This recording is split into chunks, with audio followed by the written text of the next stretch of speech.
saya Nurul Fatona, dosen pengampu mata kuliah Landasan Pendidikan pada program studi Pendidikan Guru Sekolah Dasar, Fakultas Pendidikan Islam dan Keguruan Universitas Garut.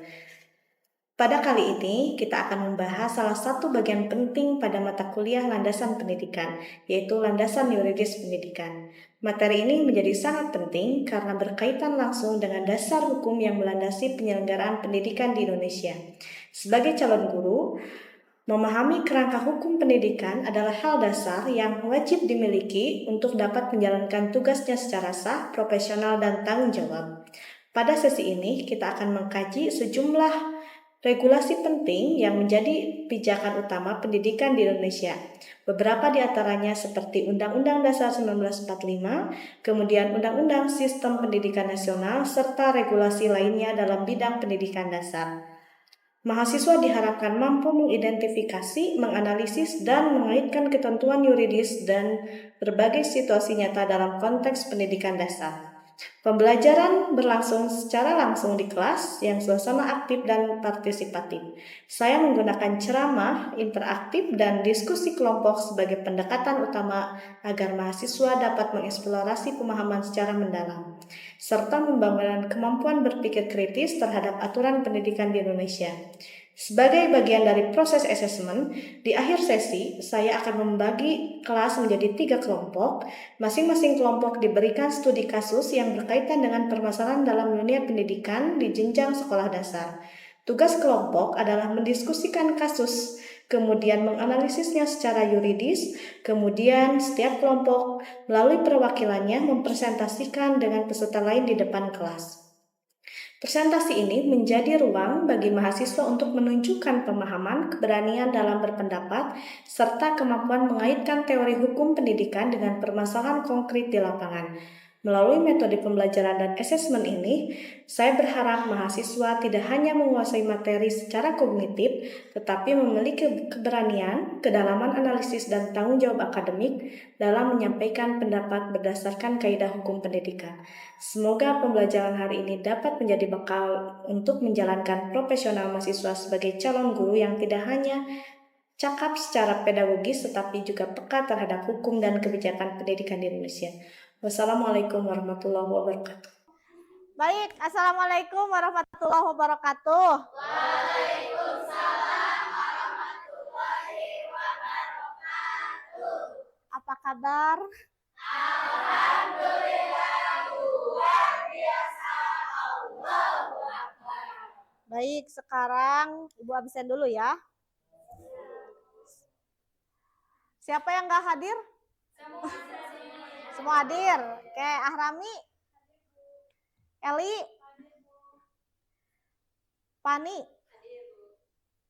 Paujan, Fuad, hadir Fuad, Hanjani, Naila, Nuraida, Risa, Susi, Serli, Siti Nur Hasanah, Hana, Akbar, Fitri Ananda, Fitri Rismawati, Helpi, Sabda, Risma, tanda tangan ya. Oke. Baik. Sebelum kita mulai, kita akan memulai dengan semangat dulu ya. Siapa yang mau memimpin? Hanjani. Oke, Hanjani ke depan. Siapa? Mau ngajak siapa? Sok Hana, boleh?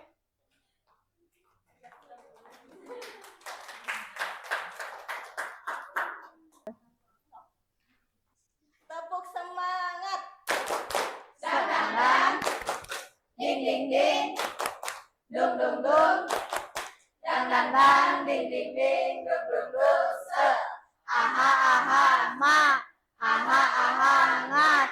Aha aha Semangat. Oke, terima kasih Hana, Hanjani. Oke, hari ini kita akan membahas apa?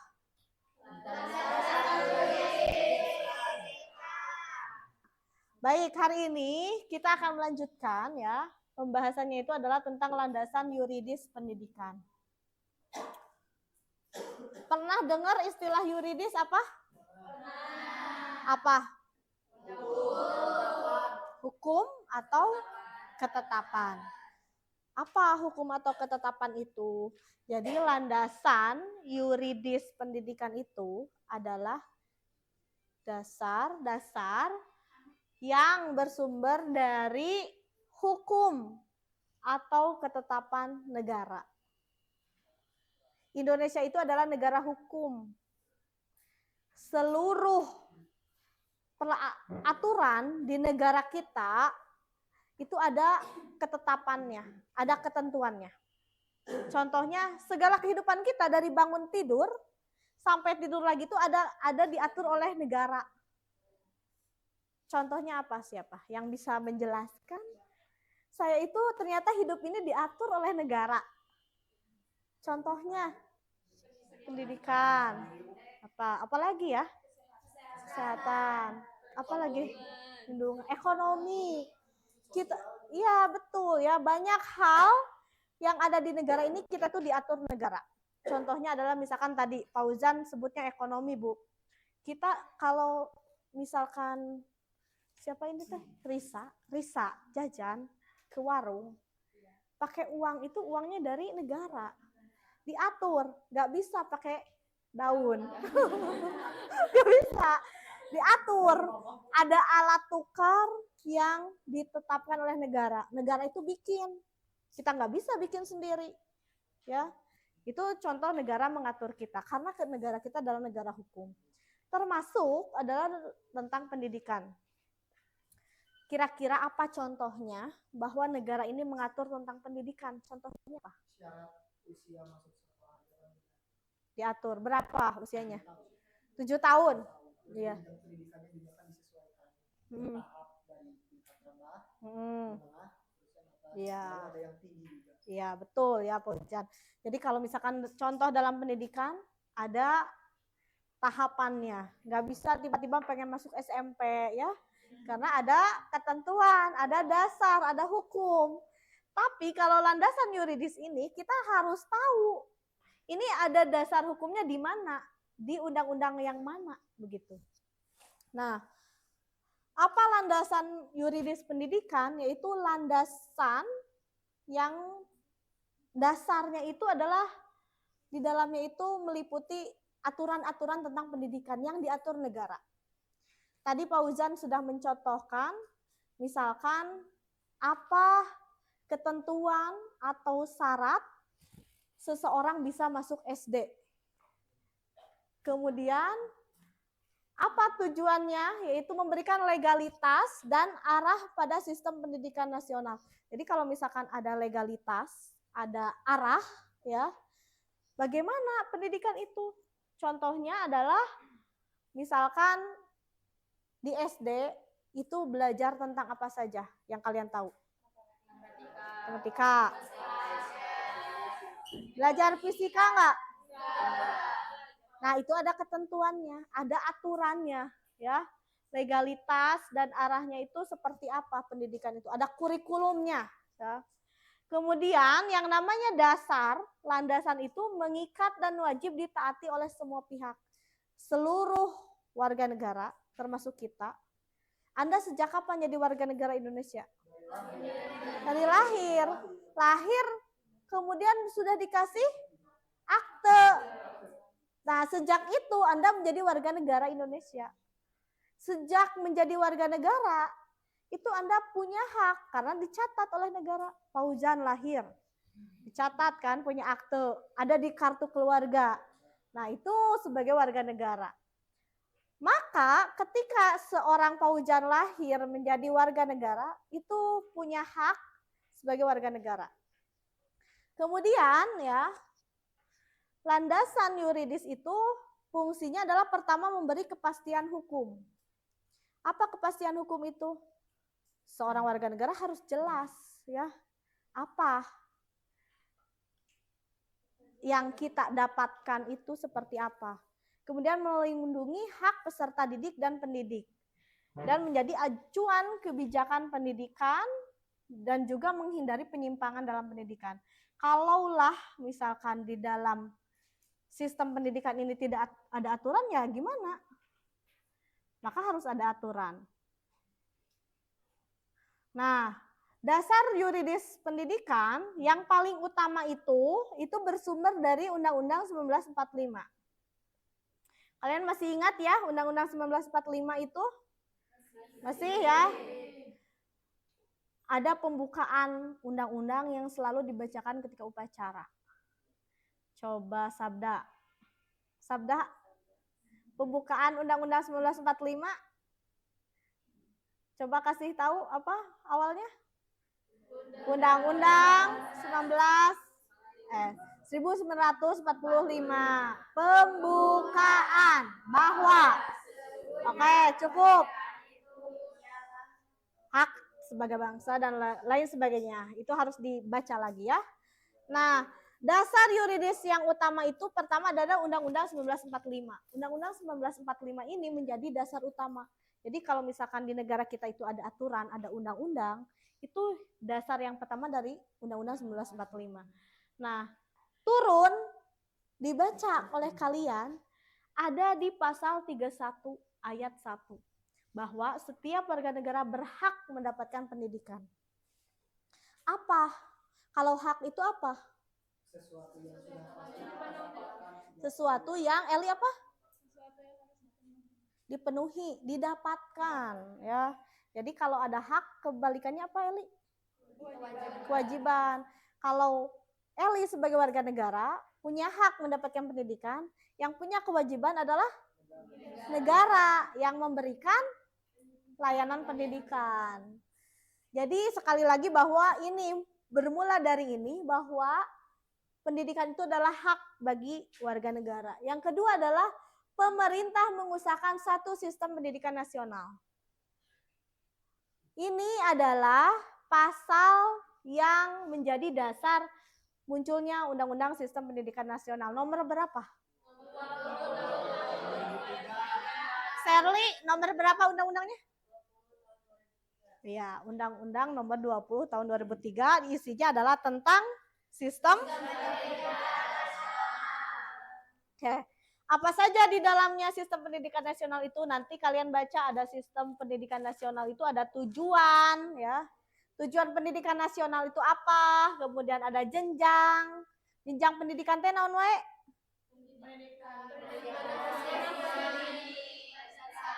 Pendidikan dasar, pendidikan menengah, pendidikan tinggi ya. Pendidikan anak usia dini, pendidikan dasar, pendidikan menengah, pendidikan tinggi. Nah, kalian ini adalah sedang di tahap pendidikan tinggi.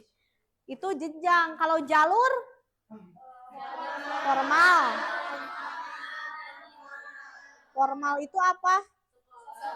Sekolah. Terus? SD. Ya, itu formal. Kalau non formal? Kursus. Ya, les ya. Nah, kemudian di dalamnya Undang-Undang Sisdiknas itu juga ada hak dan kewajiban warga belajar. Jadi haknya itu apa ya, kewajibannya apa, bagaimana proses belajar, itu ada di Undang-Undang Sisdiknas, dibaca nanti ya. Kemudian peran pemerintah dan masyarakat. Apa peran pemerintah itu? Misalkan, ya memberikan layanan pendidikan itu seperti apa? Itu ada di dalam Undang-Undang Sistem Pendidikan Nasional. Kemudian yang selanjutnya landasan yuridis tentang pendidikan itu adalah Undang-Undang nomor 14 tahun 2005 tentang guru dan dosen. Ini juga adalah bacaan wajib bagi Anda. Bacaan wajib itu apa? Kalian harus tahu apa misalkan kewajiban guru, hak guru, kemudian nanti ingin menjadi guru profesional, itu syaratnya apa? Itu ada di Undang-Undang nomor 14 tahun 2005. Dibaca ya. Oke, selanjutnya adalah peraturan pelaksana. Peraturan pelaksana itu, jadi tadi kan ada undang-undang nih. Yang pertama ada undang-undang apa dulu? Undang-Undang Dasar 1945. Jadi susunannya itu ya, kalau landasan yuridis, yang pertama itu ada Undang-Undang 1945 turun menjadi Undang-Undang Sisdiknas. Nah, Ini adalah dasar landasan yuridis pendidikan. Jadi dari sini dulu, kemudian turun menjadi Undang-Undang Sisdiknas. Nah, dari undang-undang ini muncul peraturan pemerintah. Ada Permendikbud nomor 57 tahun 2021 tentang standar ya. Ada Permendikbud nomor 22 tahun 2016 tentang standar proses ya. Itu nanti dibaca secara teknis, misalkan bagaimana teknis pembelajaran, kelas 1 SD pulangnya jam berapa, masuknya jam berapa jam, apa saja mata pelajarannya, itu ada di standar-standar pendidikan. Nah, kemudian landasan hukum itu, ini kalau tadi kan landasan hukum di negara, nah di dunia Indonesia itu adalah anggota negara PBB. Jadi ada organisasi di dunia namanya PBB, Indonesia itu adalah anggotanya. Nah, bahwa di dunia ini itu namanya pendidikan itu sudah dijamin, sudah menjadi komitmen. Ada di Deklarasi Universal HAM bahwa setiap orang berhak mendapatkan pendidikan. Jadi bukan hanya warga negara Indonesia, seluruh warga di dunia itu juga punya hak. Sebagai negara yang berkomitmen menjamin bahwa negara warganya itu harus mendapatkan pendidikan. Itu ada di Deklarasi Universal HAM. HAM itu apa? Oke, hak asasi manusia. Kemudian ada Konvensi Hak Anak ya, UNICEF, bahwa akses pendidikan untuk semua anak tanpa diskriminasi. Oke. Nah, sekarang tugas ya per kelompok. Kalian analisis studi kasus di SD yang saat ini terjadi. Jadi kalian silakan boleh keluarkan handphonenya ya. Kalian cari berita yang sedang hangat sekarang di dunia pendidikan itu apa. Kemudian kalian analisis berdasarkan landasan yuridis. Ibu kasih contoh dulu. Misalkan sekarang yang lagi happening apa tentang pendidikan? Lagi rame nih. Pelecehan. Misalkan ya kasus tentang kekerasan di dunia pendidikan. Cari misalkan berita ini. Nah, kemudian landasan yuridisnya itu apa? Kalian cari misalkan bagaimana kewajiban sekolah memberikan rasa aman, kemudian bagaimana profesionalisme guru gitu. Kemudian bagaimana peran orang tua. Cari landasan yuridisnya ya. Landasan yuridis itu bisa dari undang-undangnya, bisa dari permennya, bisa dari misalkan oh ini Bu ternyata melanggar tentang peraturan Permendikbud nomor berapa. Oke ya. Siap? Silahkan kerja kelompok, nanti satu-satu ke depan sama Ibu ditunjuk. Tawuran, boleh. Banyak sekarang itu yang lagi, coba kalian buka Google ya. Lihat coba berita pendidikan SD, coba. Berita tentang SD sekarang yang lagi rame apa? Di Garut misalkan, coba. Misalkan sekarang lagi happening ya, lagi rame bahwa pemerintah daerah provinsi menetapkan jam masuk jam 6.30. Kalian cari ini kira-kira aturan apa ya dasarnya. Kemudian kalau misalkan ini bertentangan dengan dasar apa? Boleh, sok, boleh. Itu menarik. Ini tentang MPLS. Kelompok ini? Bully. Kelompok ini apa? Anak apa? Barak. Kenakalan. Oke, boleh. Yang analisisnya itu jadi nanti kalian analisis ini misalkan punya dasar landasan yuridisnya apa, kemudian bertentangan dengan landasan yuridis apa. Kan kita berbicara landasan yuridis, jadi kalian cari aturan hukumnya. Dasar hukumnya ini misalkan undang-undang nomor sekian, ini peraturan pemerintah nomor sekian, kayak gitu. Jadi bentuk baru dari ujian nasional gitu. So, boleh. Terus menjadi syarat. Iya, boleh. Boleh. Di SD ya? Iya, Kan? di SD. Oke. Ayo, simpen. Iya. Nanti yang presentasi siapa? Akbar. Akbar.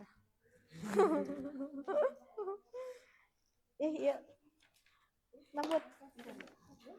Sudah? Siapa ada yang sudah siap? Nanti kalau ada yang ke depan kasih apresiasi tepuk-tepuk ya. Ya. Ada nyamuk gimana? Nyamuknya banyak. Oke.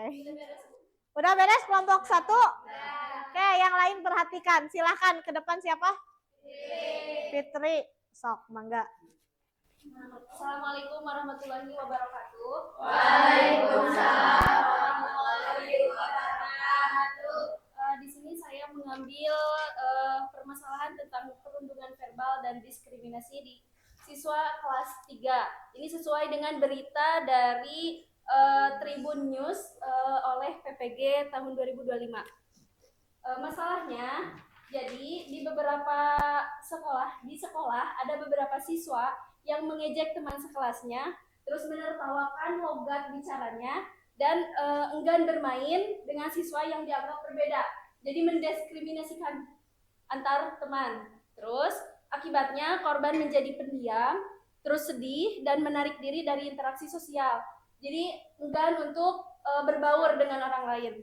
Nah, untuk analisis yuridisnya, yaitu Undang-Undang Nomor 35 Tahun 2014 tentang Perlindungan Anak, isinya yaitu Pasal 9 ayat 1 menjelaskan bahwasannya setiap anak berhak memperoleh perlindungan dari kekerasan dan diskriminasi.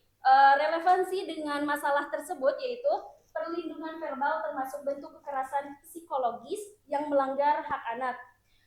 Sesuai juga dengan Permendikbud Nomor 82 Tahun 2015 tentang pencegahan dan penanggulangan tindak kekerasan di satuan pendidikan. Relevansinya yaitu sekolah harus mencegah dari perbuatan diskriminasi tersebut.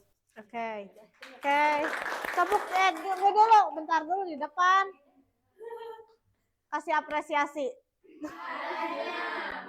Hap. Nyamuknya banyak. Makasih Fitri. Oke. Kelompok mana lagi? Gini? Oke, Akbar. Kasih semangat. Akbar, silahkan. Kabar baik buat Anda semua. Ini saya kelompok 2 akan membahas tentang sekarang tulis yaitu wajib MPLS.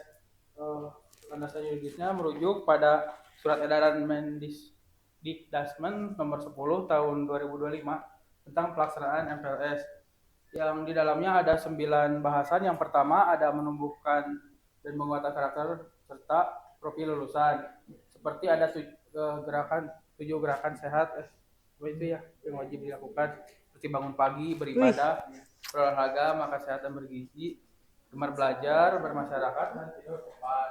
Ya. Yang selanjutnya ada materi kedua, pengenalan interaksi positif dengan warga satuan pendidikan, jadi kayak pengenalan guru sekolah, terus tuh Lingkungan sekolah. Yang ketiga ada pengenalan sarana-prasarana satuan sekolah seperti fasilitas yang ada di sekolah tersebut. Selanjutnya ada materi keempat yang mengenalkan kondisi lingkungan sekolah satuan pendidikan, kayak lingkungan halaman sekolahnya gimana, apa sih itu ya kebiasaan yang ada di sekolah, kegiatan-kegiatannya gitu ya, dan banyak lagi yang lainnya seperti itu. Oke. Tepuk tangan.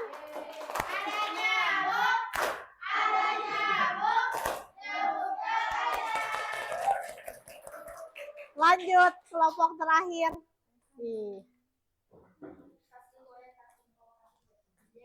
Semangat Hana. Semangat, Bu. Assalamualaikum warahmatullahi wabarakatuh. Waalaikumsalam warahmatullahi wabarakatuh.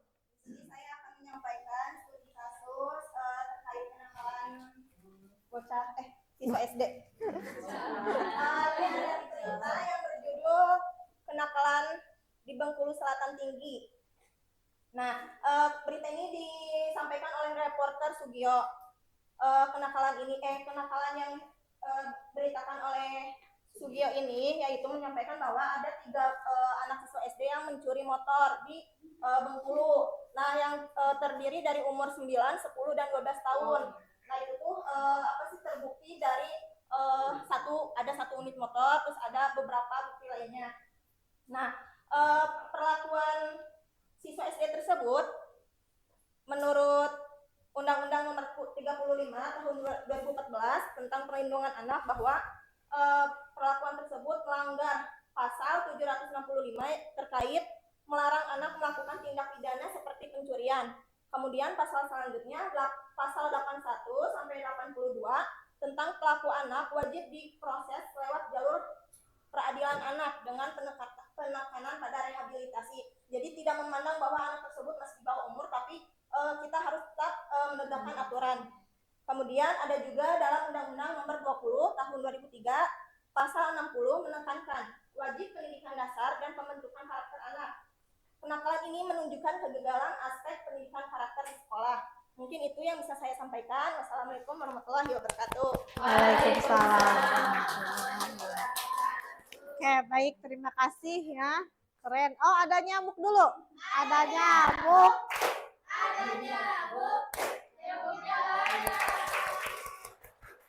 Oke, baik.